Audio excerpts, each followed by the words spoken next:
Is-sif filgħodu l-Kap Nazzjonalista Adrian Delija għamel kollegament telefoniku ta' kwarta imeri is-sewwa magħruf. Bl-inkwiet internu l-pressjoni l-fazzjoni ta' Simon Busuttil baqgħet tagħmillu mhux daqstant fid-der wara l-elezzjoni li kellu kontrija xarilu fuq moħħu, Delija spiċċa jitfixkel fil-ġid. Fuq ir-radju tal-Partit Nazzjonalista, Delija qal li naqsu l-flus fil-but. Jirriżulta li fl-aħħar 3 snin il-ħaddiem għandhom inqas flus fil-but.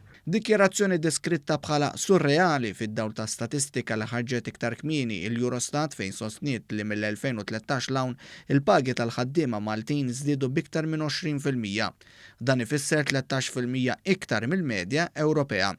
Iżda quddiem dan kollu Delija rrepeta n-negattività li ilu jtenni anke fil-Parlament quddiem preżentazzjoni ta' budget wara l-ieħor mimli miżuri favur il-familji u l-ħaddiema fosthom tnaqqis fit-taxxa ta' dħul, trasport b'xejn għat-tfal tal-iskejl privat u indipendenti u servizz ta' childcare b'xejn. Illi kabbar l-ekonomija biżżieda fil-popolazzjoni. Din id-dikjerazzjoni ġie ftit jiem biss wara li l-esperti tal-Aġenzija ta' Kreditu DBRS magħrufa għall-indipendenza tagħhom sostnew li l-ekonomija Maltija mhux biss kibret imma saret iżjed reżiljenti minħabba d-diversifikazzjoni tal-ekonomija.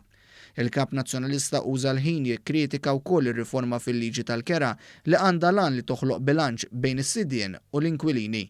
Fuq ir-radju ħambaqsow kontra din il-liġi u fil-waqt li ma propona xejn kellu jibla kliemu meta konferma li fil-Parlament l-Oppożizzjoni diġà ivvutat favur din il-liġi fl-ewwel stadju tagħha.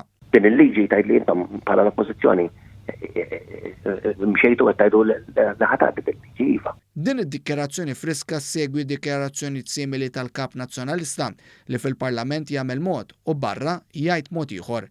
Hekk għamel fil-proġett tal-mina bejn Malta u Għawdex u dwar iż-żidiet fil-prezzijiet ta' ċertu prodotti Delija irrikonoxxa dak li l-Gvern ilu jsostni. Meta jkollok żidiet fil-prezzijiet ta' oġġetti li huma bażiċi illi ħafna drabi l-Gvern ma jkollux hu direttament il-kontroll fuqhom.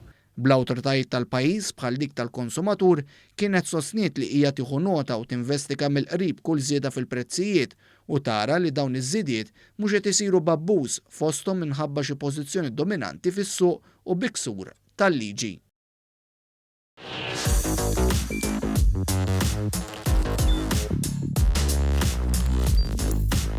Idħol fuq one.com.mt u hemmhekk tista' tara l-programmi kollha li jxandru fuq One permezz ta' One Play.